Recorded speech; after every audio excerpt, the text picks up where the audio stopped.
Cat on a Hot Tin Roof by Tennessee Williams. Act 2. There is no lapse of time. Margaret and Brick are in the same positions they held at the end of Act 1. Here they come. Big Daddy appears first, a tall man with a fierce, anxious look, moving carefully not to betray his weakness, even or especially to himself. Well, Brick. Hello, Big Daddy. Congratulations. Crap. Some of the people are approaching through the hall, others along the gallery, voices from both directions. Gooper and Reverend Tooker become visible outside the gallery doors, and their voices come in early. They pause outside as Gooper lights a cigar. Oh, but in St. Paul's in Grenada has 3 memorial windows, and the latest one is a Tiffany stained glass window. It costs $2,500. A picture of Christ the Good Shepherd with a lamb in his arms. Who gave you that window, Preach? Clyde Fletcher's widow also presented St. Paul's with a baptismal font. You know what somebody ought to give your church is a cooling system, Preach. Yes, sir, Bob. And you know what Gus Hammer's family gave in his memory to the church at Two Rivers? A complete new stone parish house with a basketball court in the basement and a... Hey, Preach. What's all this talk about memorials, Preach? You think somebody's about to kick off around here? That it? Startled by this interjection, Reverend Tooker decides to laugh at the question almost as loud as he can. How would he answer the question, we'll never know, as he's spared that embarrassment by the voice of Gooper's wife, May, rising high and clear as she appears with Doc Bow, the family's doctor, through the hall door. Let's see now. They've had their typhoid shots, their tetanus shots, their diphtheria shots, their hepatitis shots, and the polio shots. They got those shots every month from May through September. And Gooper, hey Gooper, what all the kitty shots been for? Turn on the hi-fi, Brick. Let's have some music to start the party with. The talk becomes so general that the room sounds like a great aviary of chattering birds. Only Brick remains unengaged, leaning upon the liquor cabinet with his faraway smile, an ice cube and a paper napkin which he now and then rubs against his forehead. He doesn't respond to Margaret's command. She bounds forward and stoops over the instrument panel of the console. We gave him that thing for a 3rd anniversary present. Got 3 speakers in it. The room suddenly blasted by the climax of a Wagnerian opera or a Beethoven symphony. Turn that damn thing off. Almost instant silence, almost instantly broken by the shouting charge of Big Mama entering the hall door like a charging rhino. What's my Brick? What's my precious baby? Sorry. Turn it back on. Everyone laughs very loud. Big Daddy is famous for his jokes at Big Mama's expense, and nobody laughs louder at these jokes than Big Mama herself, though sometimes they're pretty cruel and Big Mama has to pick up or fuss with something to cover the hurt that the loud laugh doesn't quite cover. On this occasion, a happy occasion, because the dread in her heart has also been lifted by the false report on Big Daddy's condition, she giggles grotesquely, coyly in Big Daddy's direction and bears down upon Brick, all very quick and alive. Here he is. Here's my precious baby. What's that you've got in your hand? You put that liquor down, son. Your hand was made for holding something better than that. Look at Brick put it down. Brick has obeyed Big Mama by draining the glass and handing it to her. Again, everyone laughs, some high, some low. Oh, you bad boy, you. You're my bad little boy. Give Big Mama a kiss, you bad boy, you. Look at him shy away, will you? Brick never liked being kissed or made a fuss over. I guess because he's always had too much of it. Son, you turn that thing off. Brick has switched on the TV set. I can't stand TV. Radio was bad enough, but TV has gone at one better. I mean... Flops into a wheeling chair. One worse. Now, what am I sitting down here for? I want to sit next to my sweetheart on the sofa, hold hands with him and love him up a little. Big Mama has on black and white figured chiffon. The large irregular patterns, like the markings of some massive animal, the luster of her great diamonds and many pearls, the brilliance set in silver frames of her glasses, her riotous voice, booming laugh have dominated the room since she entered.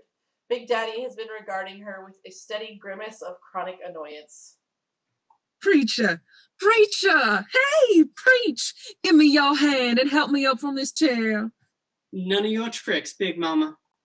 What tricks? You give me your hand so I can get up and... Reverend Tooker extends her his hand. She grabs it and pulls him into her lap with a shrill laugh that spans an octave in 2 notes. Oh, ever seen a preacher in a fat lady's lap? Hey, folks, you ever seen a preacher in a fat lady's lap? Big Mama's notorious throughout the Delta for this sort of inelegant horseplay. Margaret looks on with indulgent humor, sipping debonnaire on the rocks and watching Brick, but May and Gooper exchange signs of humorless anxiety over these antics, the sort of behavior which May thinks may account for their failure to quite get in with the smartest young married set in Memphis, despite all. One of the servants, Lacey or Sookie, peeks in, cackling. They are waiting for a sign to bring in the cake and champagne, but Big Daddy's not amused. He doesn't understand why, in spite of the infinite mental relief he's received from the doctor's report, he still has these same old fox teeth in his guts. This spastic thing sure is something, he says to himself, but aloud he roars at Big Mama. Big Mama, will you quit your horsing?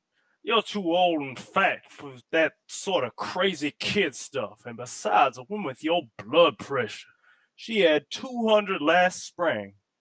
She's risking a stroke when you mess around like that. Big Mama, here comes Big Daddy's birthday. Servants in white jackets enter with an enormous birthday cake ablaze with candles, carrying buckets of champagne with satin ribbons about the bottlenecks. May and Gooper strike up a song, and everybody, including the children, join in. Only Brick remains aloof. Happy birthday to you. Happy Big Daddy. birthday to you. May has come down center and is organizing her children like a chorus. She gives them a barely audible 1, 2, 3, and they are off in the new tune. Skidamarinky-dinky-dink, skidamarinky-doo. We love you. Skidamarinky-dinky-dink, skidamarinky-doo. Big Daddy, you. They all turn back front like a musical comedy chorus. We love you in the morning. We love you in the night. We love you when we're with you. And we love you out of sight. Skidamarinky-dinky-dink, skidamarinky-doo. May turns to Big Mama. Big Mama, too. Big Mama bursts into tears. The servants leave. Now, Ida, what the hell is the matter with you? She's just so happy. I'm just so happy, Big Daddy. I have to cry or something. Brick, do you know the wonderful news that Doc Bow got from the clinic about Big Daddy? Big Daddy's 100%. Isn't that wonderful? He's just 100% passed the examination with flying colors. Now that we know there's nothing wrong with Big Daddy but a spastic colon, I can tell you something. I was worried sick, half out of my mind for fear that Big Daddy might have a thing like... Brick, honey, aren't you going to give Big Daddy his birthday present? Passing by him, she snatches his liquor glass from him. She picks up a fancily wrapped package. Here it is, Big Daddy. This is from Brick. This is the biggest birthday Big Daddy's ever had. 100 presents and bushels of telegrams from... What is it, Brick? I'll bet 550 that Brick don't know what it is. The fun of presents is not knowing what they are until you open the package. Open your present, Big Daddy. Open it yourself. I want to ask Brick something. Come here, Brick. Big Daddy's calling you, Brick. She's opening the package. Tell Big Daddy I'm crippled. I see you're crippled. I want to know how you got crippled. Oh, look. Why, it's a cashmere robe. She holds up the robe for all to see. You sound surprised, Maggie. I never saw one before. That's funny. Margaret turns on her fiercely with a brilliant smile. Why is it funny? All my family ever had was family, and luxury such as cashmere robes still surprise me. Why? I don't see how you could be so surprised when you bought it yourself at Lowenstein's in Memphis last Saturday. You know how I know? I said quiet. I know because the salesperson that sold it to you waited on me and said, "Oh, Miss Pollitt, your sister-in-law just bought a cashmere robe for your husband's father." Sister woman, your talents are wasted as a housewife and mother. You really ought to be with the FBI. Quiet! Reverend Tooker's reflexes are slower than the others. He finishes a sentence after the bellow. The Stork and Reaper are running neck and neck. He starts to laugh gaily when he notices the silence and Big Daddy's glare. His laugh dies falsely. Preacher, I hope I'm not butting in on more talk about memorial stained glass windows. Am I, preacher? Reverend Ticker laughs feebly, then coughs dryly in the embarrassed silence. Preacher? Now, Big Daddy, don't you pick on Preacher. You ever hear that expression, all hawk and no spit? You bring that expression to mind with that little dry cough of yours. All hawk and no spit. The pause is broken only by a short, startled laugh from Margaret, the only one there who is conscious of and amused by the grotesque. May raises her arms and jangles her bracelets. I wonder if the mosquitoes are active tonight. What's that, little mama? Did you make some remark? Yes, I said I wondered if the mosquitoes would eat us alive if we went out on the gallery for a while. Well, if they do, I'll have your bones pulverized for fertilizer. Last week we had an airplane spray the place, and I think it done some good. At least I haven't had a... Brick, if what they tell me is true, that you done some jumping last night on the high school athletic field. Brick, Big Daddy's talking to you, son. What was that, Big Daddy? They said you done some jumping on the high school track field last night. That's what they told me, too. Was it jumping or humping that you were doing there? What were you doing out there at 3 a.m.? Laying a woman on that cinder track? Big Daddy, you are off the sick list now, and I'm not going to excuse you for talking so... Quiet! Esther in front of Preacher and... Quiet! I asked you, Brick, if you was cutting yourself a piece of poontang last night on that cinder track. I thought maybe you was chasing poontang on that track and tripped over something in the heat of the chases. That it? Gooper laughs, loud and false, others nervously following suit.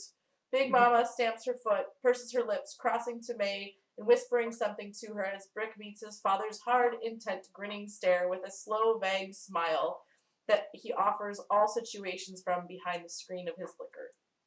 No, sir, I don't think so. Reverend Tucker lets you and I take a stroll on the widow's walk. She and the preacher go out on the gallery, as Big Daddy says. And what the hell were you doing out there at 3 o'clock in the morning? Jumping the hurdles, Big Daddy. Running and jumping the hurdles. But those high hurdles have gotten too high for me now. 'Cause you would jump? Sober, I wouldn't have tried to jump the low ones. I Big Daddy, blow out the candles on your birthday cake. on his 65th birthday, the biggest cotton planter in... I told you to stop it. Now stop it. Quit this. Big Daddy, I will not allow you to talk that way, not even on your birthday. I'll talk how I want on my birthday, Ida. Or any other goddamn day of the year, and anybody here who don't like it knows what they can do. You don't mean that. What makes you think I don't mean it?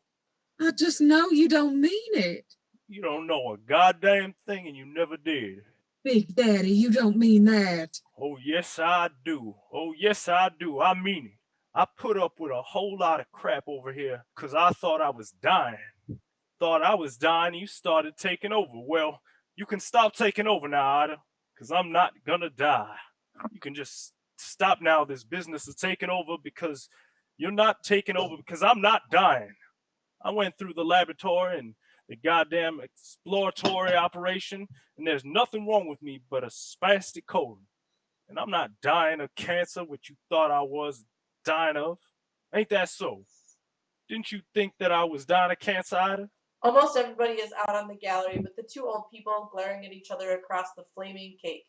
Big Mama's chest heaves, and she presses a fat fist to her mouth. Big Daddy continues hoarsely. Ain't that so, Ida? Don't you have an idea I was dying of cancer and now you could take control of this place and everything on it? I seem to get that impression. Your loud voice everywhere, your fat body all budding in here and there. Hush!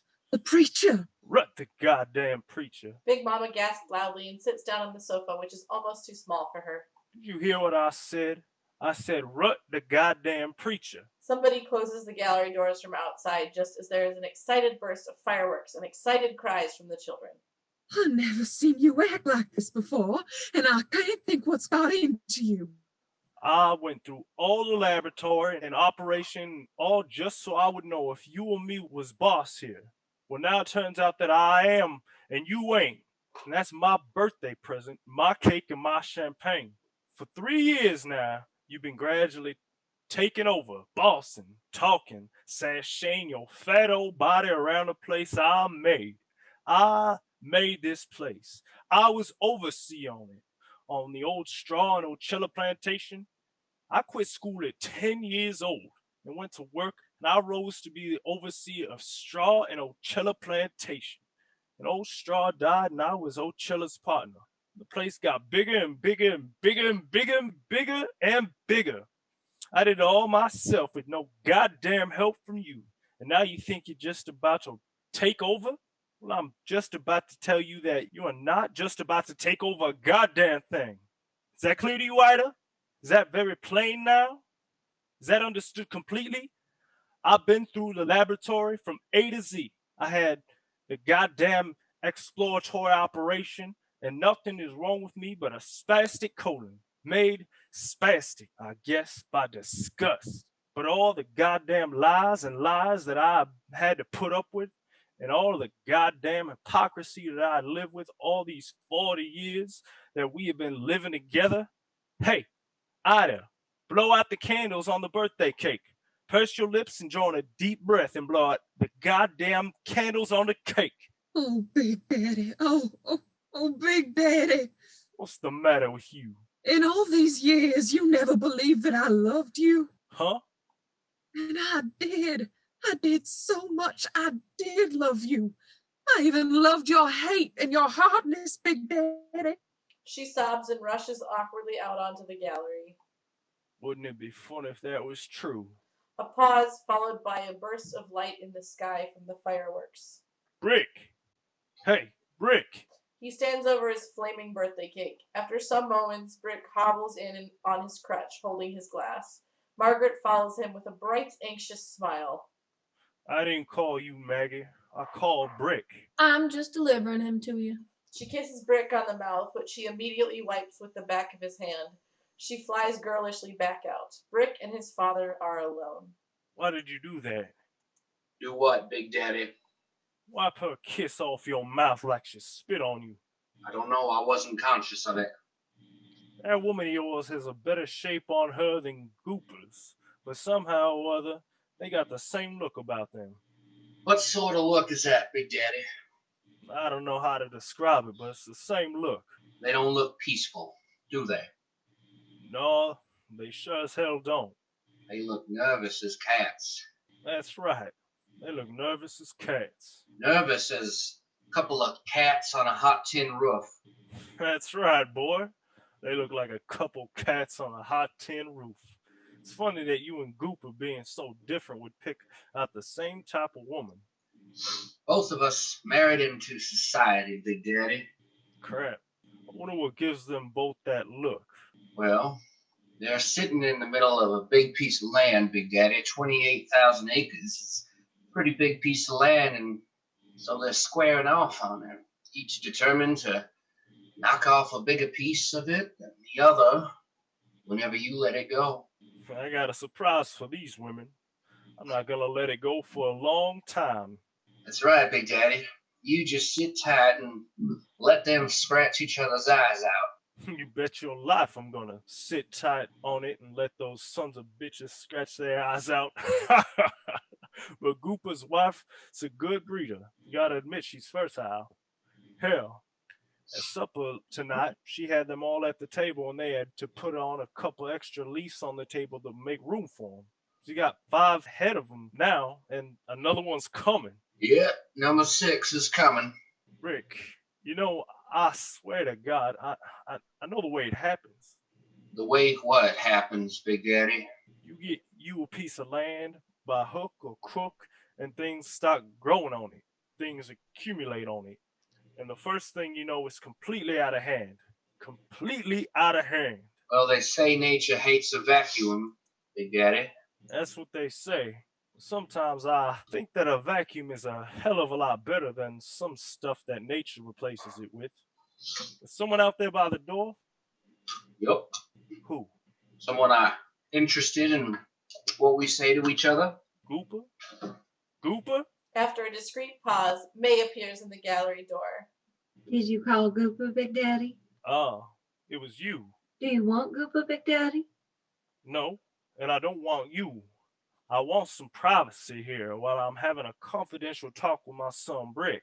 Now, it's too hot in here to close them doors, but if I have to close those rotten doors in order to have a private talk with my son Brick, just let me know and I'll close them, because I hate eavesdroppers. I don't like any sneaking around and spying. What, Big Daddy? You stood on the wrong side of the moon. It threw your shadow. I was just... You was just nothing but spying, and you know it. Oh, Big Daddy, you're so unkind for some reason to those who really love you. Shut up. Shut up. Shut up. I'm going to move you and Gooper out the room next to this. It's none of your goddamn business what goes on in here at night between Brick and Maggie. You listen at night like a couple rotten peak-hole spies and go and give a report on what you hear to Big Mama, and she comes to me and says they such and so and about what they heard going on between Brick and Maggie. And Jesus, it makes me sick. I'm going to move you and Gooper out of that room. I can't stand sneaking and spying. It makes me sick. May throws back her head and rolls her eyes heavenward and extends her arms as if invoking God's pity for this unjust martyrdom. Then she presses a handkerchief to her nose and flies from the room with a loud swish of skirts. They listen, do they? Yeah, they listen and give reports to Big Mama on what goes on in here between you and Maggie. They say that you won't sleep with her, that you sleep on the sofa. Is that true or not true? If you don't like Maggie, get rid of Maggie. What are you doing there now? Freshening up my drink? Son, you know you got a real liquor problem. Yes, sir. Yes, I know.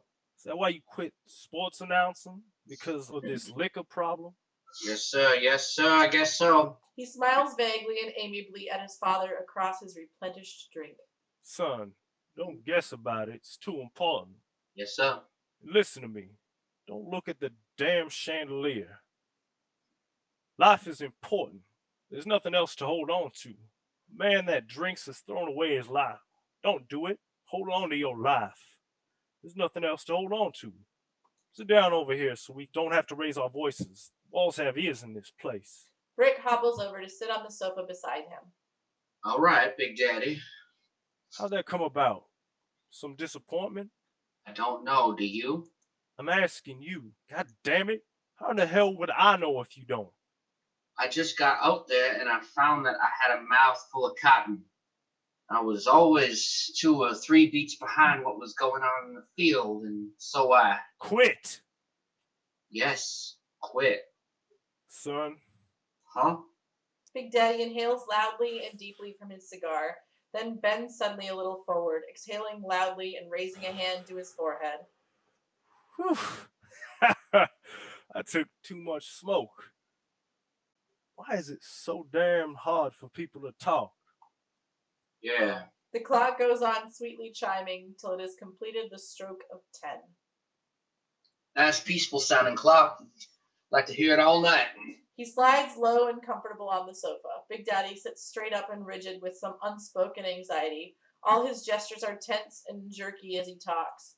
He wheezes and pants and sniffs through this nervous speech, glancing quickly, shyly from time to time at his son. We got that dark that summer we went to Europe, me and Big Mama on that damn Cook's tour. Never had such an awful time in my life. I'm telling you, son, those gooks over there, they gouge your eyeballs out in their grand hotels. And Big Mama bought more stuff than you could haul in a couple of boxcars. That's no crap. Everywhere she went on this whirlwind tour, she bought. Well, half the stuff she bought is still crated up in the cellar underwater last spring. That Europe is nothing on earth but a great big auction. That's all it is. That bunch of old worn out places. It's just a big fire sale. The whole rotten thing. And Big Mama went wild in it. Why, you couldn't hold that woman with a mule's harness. Bought. Lucky I'm a rich man. Yes, sirree, Bob. And half of that stuff is mildewing in the basement. It's lucky I'm a rich man. It sure is lucky. Well, I'm a rich man, Brick, yup. I'm mighty rich, man. You know how much I'm worth? Guess, Brick. Guess how much I'm worth? Close to 10 million in cash and blue chip stocks. Outside, mind you. 28,000 acres of the richest land this side of the valley now. A puff and a cackle, and the night sky blooms with an eerie greenish glow. Children shriek on the gallery. But a man can't buy his life with it. He can't buy back his life with it when his life has been spent. That's one thing not offered in Europe fire sale or in the American markets, or any markets on earth. A man can't buy his life with it. Can't buy back his life when his life is finished. That's a sobering thought. A very sobering thought. And that's a thought that I was turning over in my head, over and over and over until today. I'm wiser and sadder, Rick, for this experience I've just gone through. There's one thing else that I remember in Europe. What is that, Big Daddy? The hills around Barcelona in the country of Spain, and the children running over those bare hills in their bare skins, begging like starving dogs with howls and screeches, and how fat the priests are on the streets of Barcelona. So many of them, and so fat and so pleasant. You know, I could feed that country. I got money enough to feed that goddamn country. The human animal is a selfish beast, and I don't reckon the money I passed out there to those howling children in the hills around Barcelona would be more than upholster one of the chairs in this room. I mean, pay to put a new cover on this chair. Hell, I threw them money like you'd scatter feed corn for chickens. I threw money at them just to get rid of them long enough to climb back into the car and drive away. And then in Monaco, them Arabs, while prostituting begins at 4 or 5, and no exaggeration. Well, I remember one day in Marrakech, that old walled Arab city, I sat on a broke down wall to have a cigar. It was fearful hot there, and this Arab woman stood in the road and looked at me till I was embarrassed. She stood stock still in the dusty hot road with a little naked girl barely able to tootle. And after a while, she sets this child on the ground and gives her a push and whispers something to her. This child come toward me, barely able to walk, come toddling up to me, and Jesus, it makes you sick to remember a thing like this. Stuck out its hand and tried to unbutton my trousers. That child was not yet 5. Can you believe me? Or do you think that I'm making this up? I went back to the hotel and said to Big Mama, get packed. We're clearing out of this country. Big Daddy, you're on a talking jag tonight. Yes, sir. That's how it is. The human animal is the beast that dies, but the fact that he's dying don't give him the pity for others. No, sir. Did you say something? Yes. What? Hand me that crutch. Hand me over that crutch so I can get up. Where you going? I'm taking a little short trip to Echo Spring. To where? Liquor cabinet.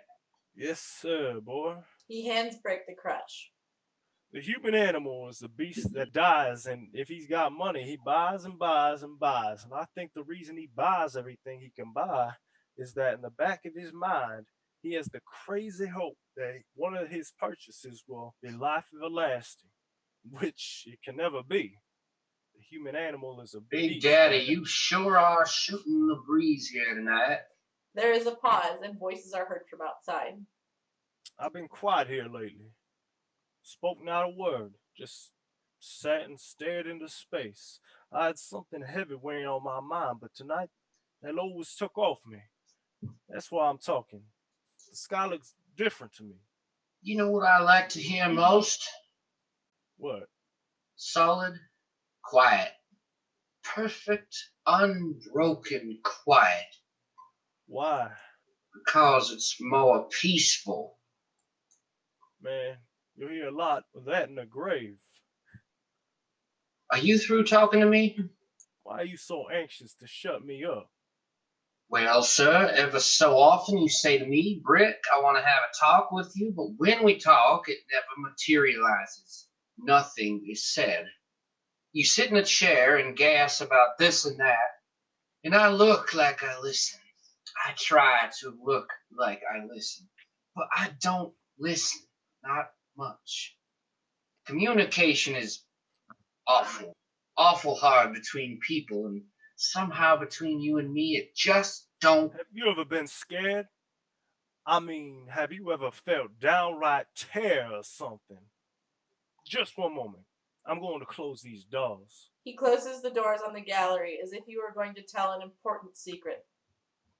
What? Brick? Huh? Son, I thought I had it. Had what? Had what, Big Daddy? Cancer. Oh. I thought the old man made out of bones had laid his cold and heavy hand on my shoulder. Well, Big Daddy, you kept a tight mouth about it. A pig squeals. A man keeps a tight mouth about it, in spite of a man not having a pig's advantage. What advantage is that? Ignorance of mortality is a comfort. A man don't have that comfort. He's the only living thing that conceives of death, that knows what it is. The others go without knowing, which is the way that anything living should go. Go without knowing, without any knowledge of it. And yet a pig squeals. But a man sometimes can keep a tight mouth about it. Sometimes he can keep a tight mouth about it. I wonder if... What, Big Daddy? A whiskey highball would injure this spastic condition. No, sir, it might do it good. Jesus, I can't tell you. The sky's open. Christ, it's open again. It's open, boy, it's open. Brick looks down at his drink. You feel better, Big Daddy? Better? Hell, I can breathe. All my life I've been like doubled up fist. He pours a drink. Pounding, smashing, driving. Now I'm going to loosen these doubled up hands and touch things easy with them. He spreads his hands as if caressing the air. You know what I'm contemplating? No, sir, what you contemplating? Pleasure. Pleasure with a woman. Brick's smile fades a little, but lingers. Brick, this stuff burns me. Yes, boy, I'll tell you something that you might not guess. Still have desire for women, and this is my 65th birthday. I think that's mighty remarkable, Big Daddy. Remarkable? Admirable, Big Daddy. Goddamn right it is. Remarkable and admirable both. I realize now that I never had me enough. I let many chances slip by because of scruples about it. Scruples, convention, crap. All this stuff is bull, bull, bull. It took the shadow of death to make me see it. Now that shadow's lifted, I'm gonna cut loose and have. What is it they call it? Have me a ball. A ball, huh? That's right. A ball. A ball! Hell! I slept with Big Mama till, 5 years ago, till I was 60, and she was 58, and never even liked her. Never did. The phone has been ringing down the hall. Big Mama enters, exclaiming, Don't you men hear that phone ring? I heard it way out on the gallery. There's 5 rooms off this front gallery that you could go through. Why do you go through this one? Big Mama makes a playful face as she bustles out the hall door. Wow, when Big Mama goes in the room, I can't remember what that woman looks like. But when Big Mama comes back in the room, boy, then I see what she looks like, and I wish I didn't. Ben's over laughing at this joke till it hurts in his guts, and he straightens up with a grimace. The laugh subsides to a chuckle as he puts the liquored glass a little distrustfully down on the table. Brick has risen and hobbled to the gallery doors. Hey, where you going? Out for a breather. Not yet, you ain't. Stay here till this talk is finished, young fella. I thought it was finished, Big Daddy. It ain't even begun. My mistake. Excuse me, I just wanted to feel that river breeze. Turn on that ceiling fan and sit back down in that chair. Miss Sally, you're a case. You're a caution, Miss Sally. Why don't you give me a chance to explain it to you? Jesus, she's talking to my old maid sister again? Well, goodbye now, Miss Sally. You come down real soon, Big Daddy's dying to see you. Yes. Goodbye, Miss Sally. She hangs up and bellows with mirth. Big Daddy groans and covers his ears as she approaches, bursting in. Big Daddy, that was Miss Sally calling from Memphis again. You know what she done, Big Daddy? She called her doctor in Memphis to get him to tell her what that spastic thing is. Oh, and called back to tell me how relieved she was that, hey, let me in. Big Daddy has been holding the door half closed against her. No, I ain't. I told you not to come in here and go through this room. You just back out and go through those other 5 rooms. Big Daddy? Big Daddy? Oh, Big Daddy, you didn't mean those things you said to me, did you? He shuts the door firmly against her, but she still calls. Sweetheart? Sweetheart, Big Daddy, you didn't mean those awful things you said to me. I know you didn't. I know you didn't mean those things in your heart. The childlike voice fades with a sob, and her heavy footsteps retreat down the hall. Brick has risen once more on his crutch and starts for the gallery again. All I ask of that woman is that she leave me alone. But she can't admit to herself that she makes me sick. That comes of having slept with her too many years. Should have quit much sooner, but that old woman, she never got enough of it. And I was good in bed. I never should have wasted so much of it on her. They say you got just so many and each one is numbered. Well, I got a few left in me. A few. And I'm going to pick me a good one to spend them on. I'm going to pick me a choice one. I don't care how much she costs. I'll smother her in minks. I'll strip her naked and smother her in minks and choke her with diamonds. I'll strip her naked and choke her with diamonds, smother her with minks, and hump her from hell to breakfast. Who's that laughing in there? Big Daddy laughing in there. Crap. Them 2 drips. He goes over and touches Brick's shoulder. Yes, son. Brick, boy. I'm happy. I'm happy, son. I'm happy. He chokes a little and bites his underlip, pressing his head quickly, shyly against his son's head. Then, coughing with embarrassment, goes uncertainly back to the table where he sets down the glass. He drinks and makes a grimace as it burns his guts. Brick sighs and rises with effort. What makes you so restless? You got some ants in your britches? Yes, sir. Why? Something hasn't happened. Yeah? What is that? The click. Did you say click? Yes, click. What click? A click that I get in my head that makes me peaceful. I sure don't hell know what you're talking about, but it disturbs me. It's just a mechanical thing. What is a mechanical thing? This click that I get in my head that makes me peaceful. I got to drink till I get it. It's just a mechanical thing, something like a switch clicking off in my head, turning the hot light off and the cool night on, and He looks up, smiling sadly. all of a sudden there's peace. Big Daddy whistles long and soft with astonishment. He goes back to Brick and clasps his son's 2 shoulders. Jesus, I didn't know I'd gotten that bad with you. Why, boy, you're an alcoholic. That's the truth, Big Daddy. I'm an alcoholic. This shows how I let things go. I have to hear that little click in my head that makes me peaceful. Usually I hear it sooner than this, sometimes as early as noon, but today it's dilatory. I just haven't got the right level of alcohol in my bloodstream yet. This last statement is made with energy as he freshens his drink. Uh-huh. Expecting death made me blind. I don't have no idea that son of mine was turning into a drunkard under my nose. Well, now you do, Big Daddy. The news has penetrated. Uh-huh. Yes. Now I do. The news has penetrated. And so, if you'll excuse me...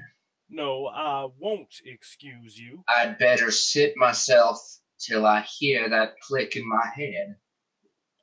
It's just a mechanical thing, but it don't happen except when I'm alone or talking to no one. You got a long time to sit still, boy, and talk to no one. But now you're talking to me. At least I'm talking to you, and you sit there and listen until I tell you this conversation is over.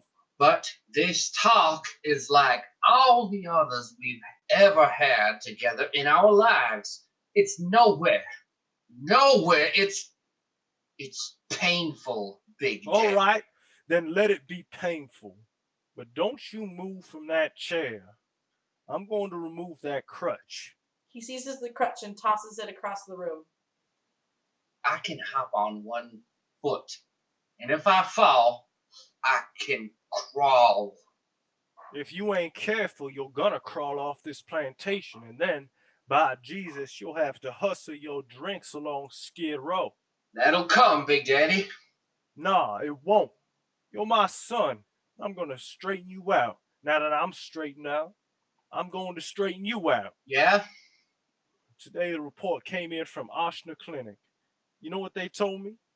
The only thing that they could detect with all the instruments of science in this great hospital is a little spastic condition of the colon and nerves torn to pieces by all that worry about it.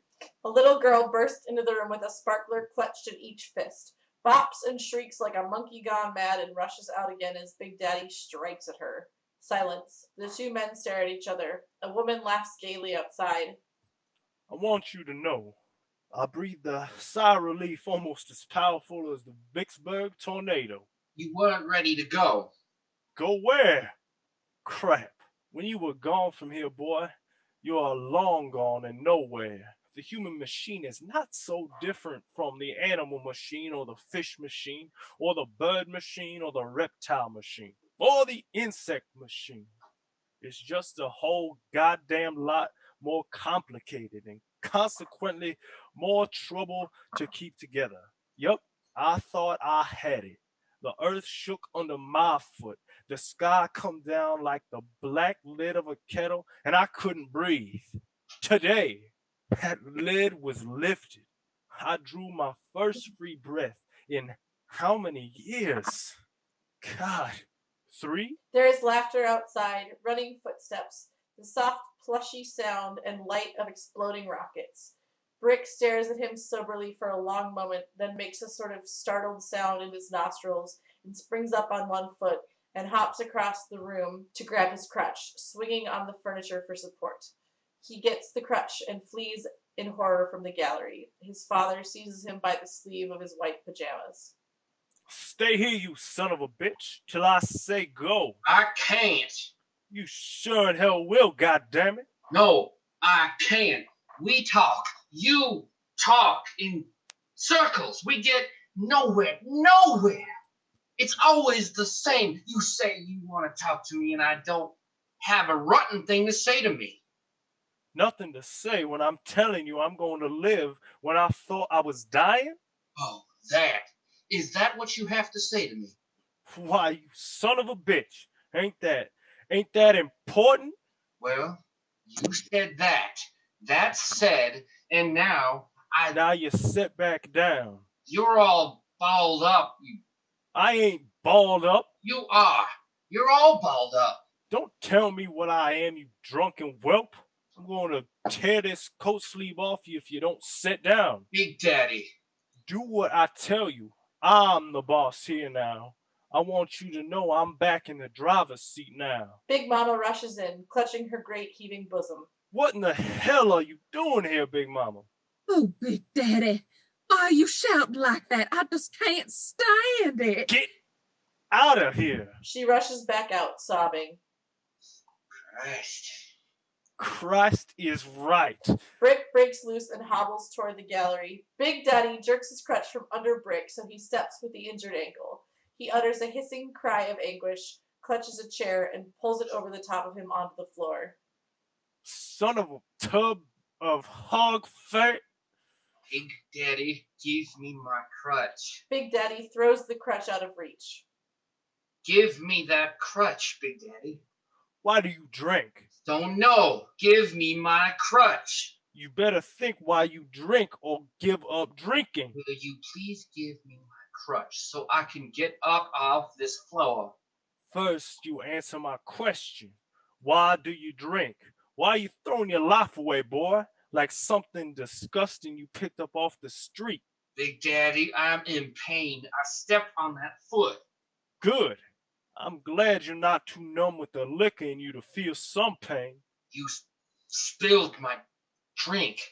I'll make a bargain with you. You tell me why you drink and I'll hand you one. I'll pour you the liquor myself and hand it to you. Why do I drink? Yeah, why?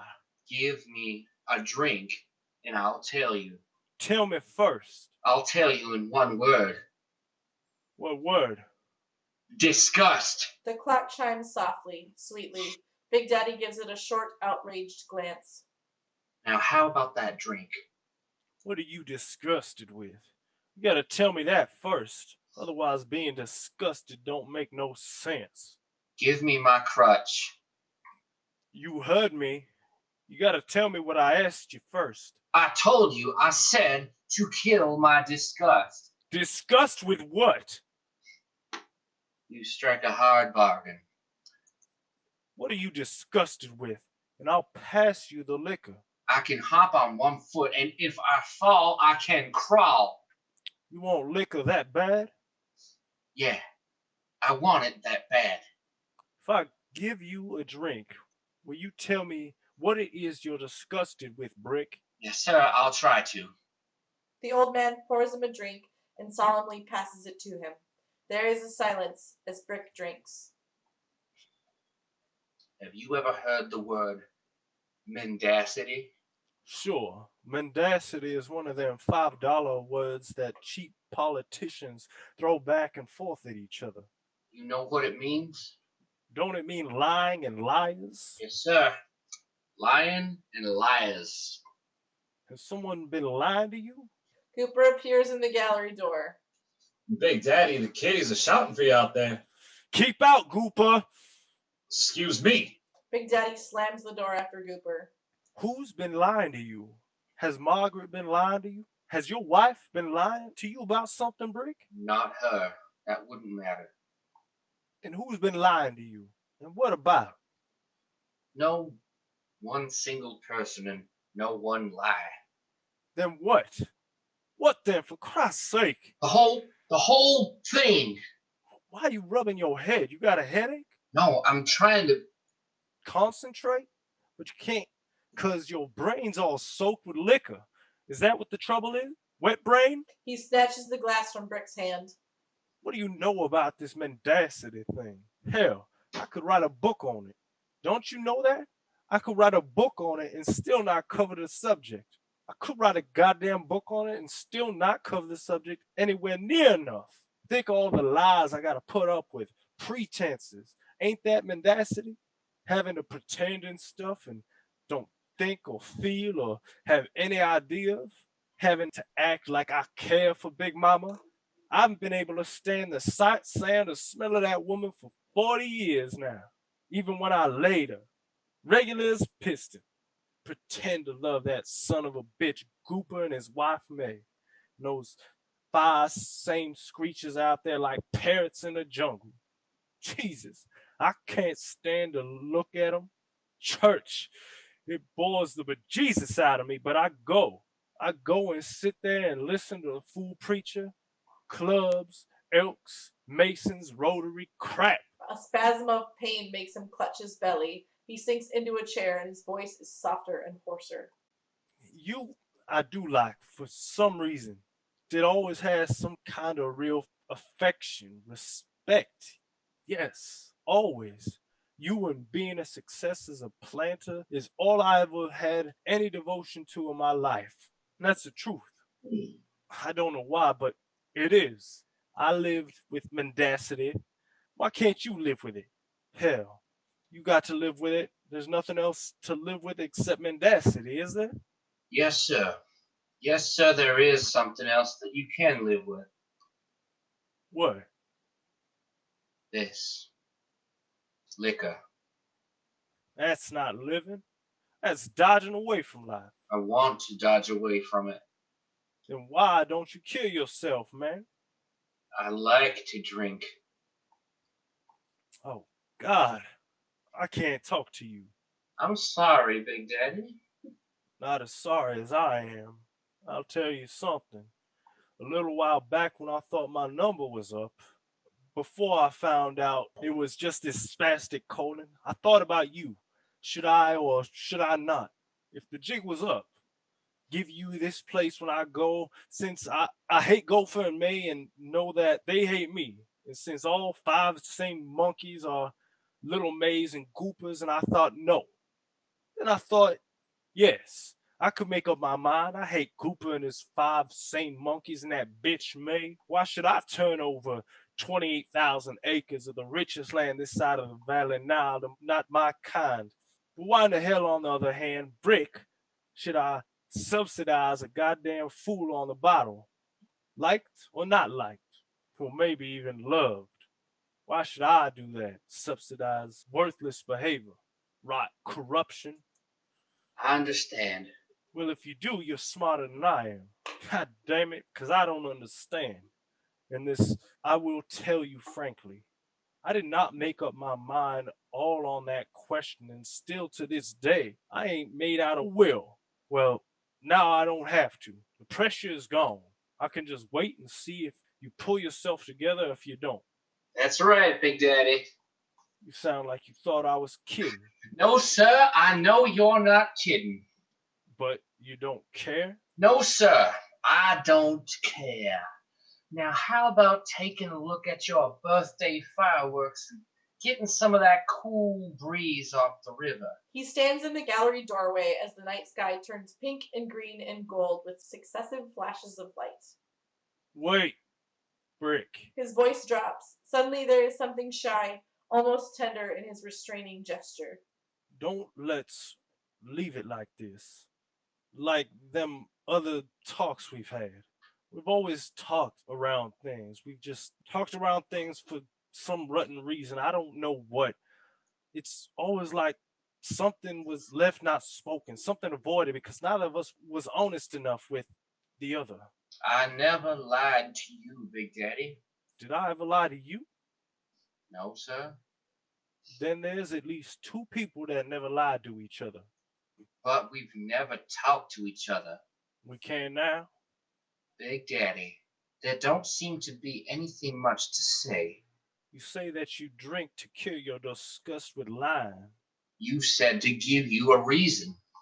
Is liquor the only thing that'll kill this disgust? Now, yes. But not once, huh? Not when I was still young and believing. A drinking man is someone who wants to forget he isn't still young and believing. Believing what? Believing. Believing what? Believing. I don't know what the hell you mean by believing, and I don't think you know what you mean by believing. But if you got some sports in your blood, go back to sports announcing and sit in a glass box and watching games I can't play? Describing what I can't do while players do it? Sweating out their disgust and confusion in contests I'm not fit for? Drinking a Coke half bourbon so I can stand it? That's no goddamn good anymore. No help. Time just outran me, Big Daddy. Got there first. I think you're passing the buck. You know many drinking men? I have known a fair number of that species. Could any of them tell you why he drank?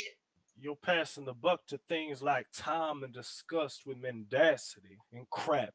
If you got to use that kind of language about a thing, it's 90 proof bull, and I'm not buying any. I had to give you a reason to get a drink.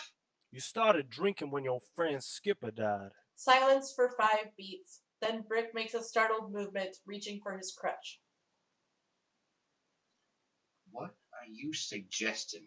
I'm suggesting nothing. The shuffle and clop of Brick's rapid hobble away from his father's steady, grave attention. But Gooper and May suggest that there was something not exactly right in your... Brick stops short downstage as if backed into a wall. Not right? not, well, exactly normal in your friendship with. They suggested that too? I thought that was Maggie's suggestion. Brick's detachment is at last broken through. His heart is accelerated, his forehead sweat beaded, his breath becomes more rapid and his voice hoarse. The thing they're discussing, timidly and painfully on the side of Big Daddy, fiercely, violently on Brick's side, is the inadmissible thing that Skipper died to disavow between them. The following scene should be played with great concentration, with most of the power leashed out but palpable in what is left unspoken. Who else's suggestion is it? Is it yours? How many others thought that Skip and I were... Now, hold on a minute, son. I knocked around in my time. What's that got to do with... I said hold on. I'm bummed this country till I was... Suggestion. Who else's suggestion is it? Slept in hobo jungles and railroad wires and flop houses in all cities. Oh, you think so too? You call me your son and a queer. Oh, maybe that's why you put Maggie and me in this room. That was Jack Straw's and Peter Ocello's, in which that pair of old sisters slept in a double bed where both of them died. Now just don't go throwing rocks at... Suddenly, Reverend Tooker appears in the gallery doors, his head slightly playfully, facetiously cocked, with a practiced clergyman's smile, sincere as a bird call blown on a hunter's whistle, the living embodiment of the pious, conventional lie. Big Daddy gasps a little at this perfectly timed but incongruous apparition. What are you looking for, preacher? The gentleman's lavatory. Go back out and walk down to the other end of the gallery, Reverend Tooker, and use the bathroom connected with my bedroom. If you can't find it, ask them where it is. Thanks. He goes out with a depreciatory chuckle. It's hard to talk in this place. Son of a...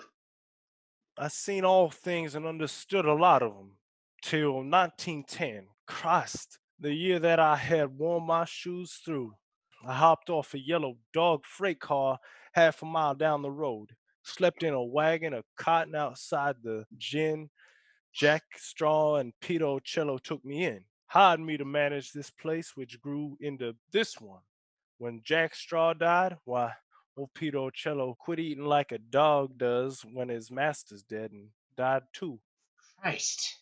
I'm just saying, I understand such... Skipper is dead. I have not quit eating. No, but you have started drinking. Brick wheels on his crutch and hurls his glass across the room, shouting, You think so too? Shh. Footsteps on the gallery. There are women's calls. Big Daddy goes towards the door. Oh, wait. Just broke a glass. You think so too? You think so too? You think me and Skipper did sodomy together? Hold. That what you... On a minute. You think we did dirty things between us, Skipper? Me. Why are you shouting like that? Is that what you think of, Skipper? Is that what you... So excited. I don't think nothing. I know nothing. I'm simply telling you what... You think that Skipper and me were a pair of dirty old men? Now that's... Straw, Ocello, a couple of now that's fucking sissies. Queers, is that what you think? Shh. He loses his balance and pitches to his knees without noticing the pain. He grabs the bed and drags himself up. Jesus. Whew. Grab my hand. No, I don't want your hand. Well, I want yours. Get up. He draws him up, keeps an arm about him with concern and affection. Broken out in a sweat. You pant like you run a race with. Brick frees himself from his father's hold. Big Daddy, you shock me. Big Daddy, you shock me talking so... He turns away from his father. Casually about a thing like that. Don't you know how people feel about things like that? How disgusted they are by things like that? Why, old miss, when it was discovered a pledge to our fraternity, Skippers and mine, attempted to do a natural thing with... We not only dropped him like a hot rock, we told him to get off the campus, and he did. He got all the way to... Where? North Africa, last I heard. Where? I have come back from further away than that. I have just now returned from the other side of the moon. Death's country, son. And I'm not easy to shock by anything here. He comes downstage and faces out. Always, anyhow, live with too much space around me to be infected by ideas of other people. One thing you can grow on a big place, more important than cotton, is tolerance. I grown it. He returns toward Brick. Why can't exceptional friendship, real deep friendship between two men be respected as something clean and decent without being thought of as It can. fairies? Please, for God's sake. In his utterance of this word, we gauge the wide and profound reach of the conventional mores he got from the world that crowned him with early laurel. I told May and Gooper. Frig, May and Gooper, frig all the dirty lies and liars. Skipper and me had a clean, true thing between us. Had a clean friendship practically all our lives. Till Maggie got the idea you're talking about. Normal? No. It was too rare to be normal. Any true thing between two people is too rare to be normal. Or once in a while, he'd put his hand on my shoulder, or I'd put mine on his. Oh, maybe even when we were touring the country in pro football and shared hotel rooms, we'd reach across the space between the two beds and shake hands to say goodnight. Yeah, one or two times we... Rick, nobody thinks that's not normal. Well, they're mistaken. It was. It was a pure and true thing. And that's not normal. They both stare straight at each other for a long moment. The tension breaks and both turn away as if tired. Yeah, it's hard to talk. All right, then. Let's let it go. Why did Skipper crack up? Why have you? Brick looks at his father again. He has already decided, without knowing that he has made the decision, that he is going to tell his father that he is dying of cancer. Only this could even the score between them. One inadmissible thing in return for another. All right. You're asking for it, Big Daddy. We're finally gonna have that real, true talk you wanted. It's too late to stop it now. We got to carry on through it and cover every subject. He hobbles back to the liquor cabinet. Uh-huh. He opens the ice bucket and picks up the silver tongs with slow admiration of their frosty brightness. Maggie declares that Skipper and I went into pro football after we left Ole Miss because we were scared to grow up. He moves downstage with the shuffle and clop of a cripple on a crutch. He looks out into the house, commanding its attention by his direct, concentrated gaze. A broken, tragically elegant figure telling simply as he knows it, the truth. Wanted to keep on tossing these long, high passes that couldn't be intercepted except by time. The aerial attack that made us famous. And so we did. We kept it up for one season, that aerial attack. We held it high. Yeah. But that summer, Maggie, she laid the law down to me, said, now or never. And so I married Maggie. How was Maggie in bed? Great. The greatest. Big Daddy nods as if he thought so. She went on the road that fall with the Dixie Stars. Oh, she made a great show of being the world's best sport. She wore a tall bearskin cap. A shako, they call it. A dyed moleskin coat. A moleskin coat dyed red. Cut up crazy. Rented hotel ballrooms for victory celebrations that wouldn't cancel them when it turned out defeat. Maggie the cat. Big Daddy nods. Skipper. He had some fever which came back on him, which doctors couldn't explain, and I got that injury. Turned out to be just a shadow on the x-ray plate. Bursitis. I lay in a hospital bed, watched our games on TV. Saw Maggie on the bench next to Skipper when he was hauled out of the game for stumbles. Burned me up the way she hung on his arm, you know? I think that Maggie has always felt sort of left out because she and me never got any closer together than two people just get in bed, which is not much closer than two cats on a fence humping. So she took this time to work on poor dumb Skipper. He was a less than average student at Ole Miss, you know. You know that, don't you? Poured in his mind the dirty, false idea that we were him and me was a frustrated case that old pair of sisters that lived in this room, Jack Straw and Peter Ocello. He, poor Skipper, went to bed with Maggie to prove it wasn't true. When it didn't work out, he thought it was true. Skipper broke in two like a rotten stick. Nobody ever turned so fast to a lush or died of it so quick. Now are you satisfied? Big Daddy has listened to the story, dividing the grain from the chaff. Now he looks at his son. Are you satisfied? What? That half-assed story. What's half-assed about it? Something's left out of that story.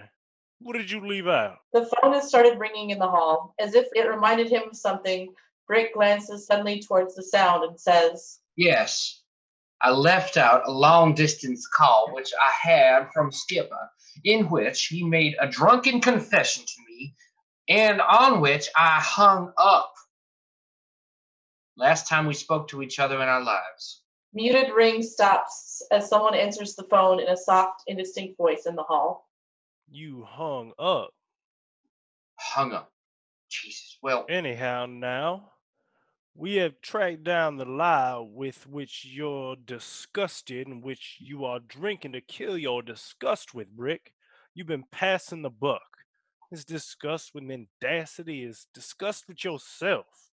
You dug the grave of your friend and kicked him in it before you faced the truth with him. His truth, not mine. His truth, okay. But you wouldn't face it with him. Who can face truth? Can you? Now don't start passing the rotten buck again, boy. How about these birthday congratulations? These many, many happy returns of the day when everybody but you knows there won't be any. Whoever has answered the phone in the hall lets out a high, shrill laugh.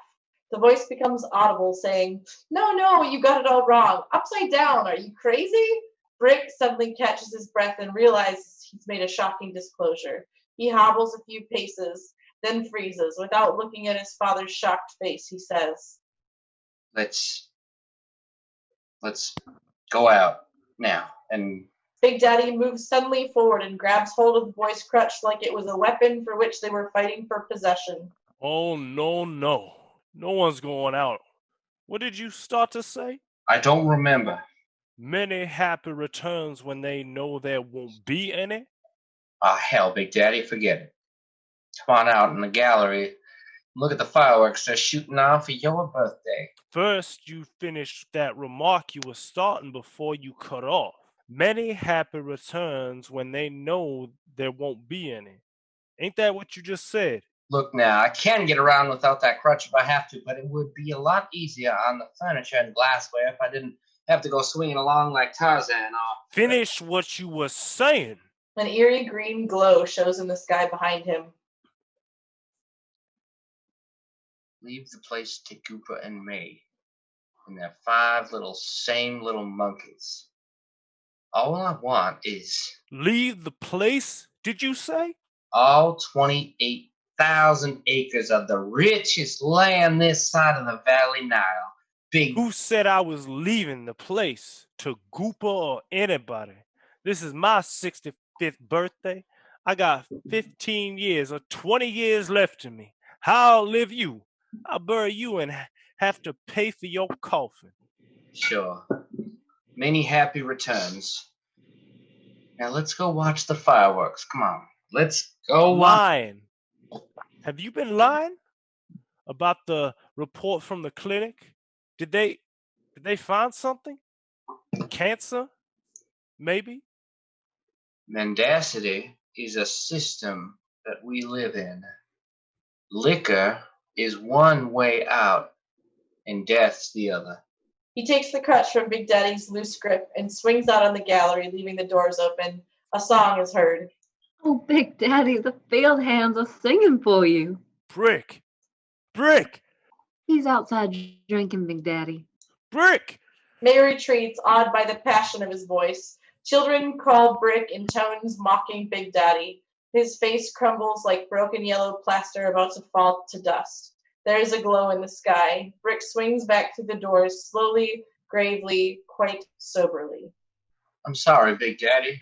My head don't work anymore, and it's hard for me to understand how anybody could care if he lived or died, or was dying, or cared about anything, but whether or not there was liquor left in the bottle.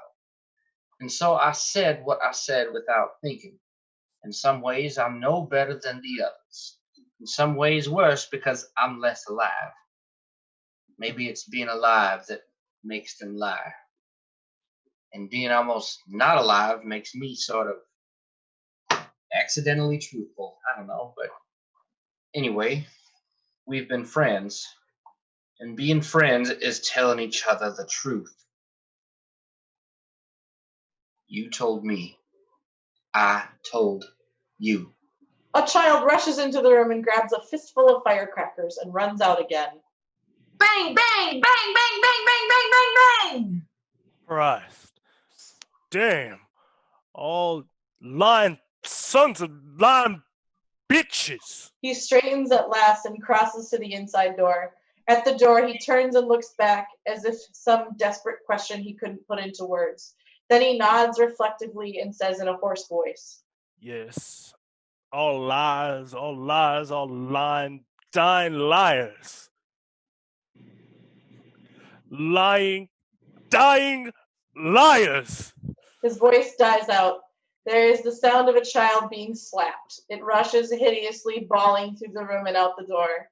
Brick remains motionless as the lights dim out and the curtain falls.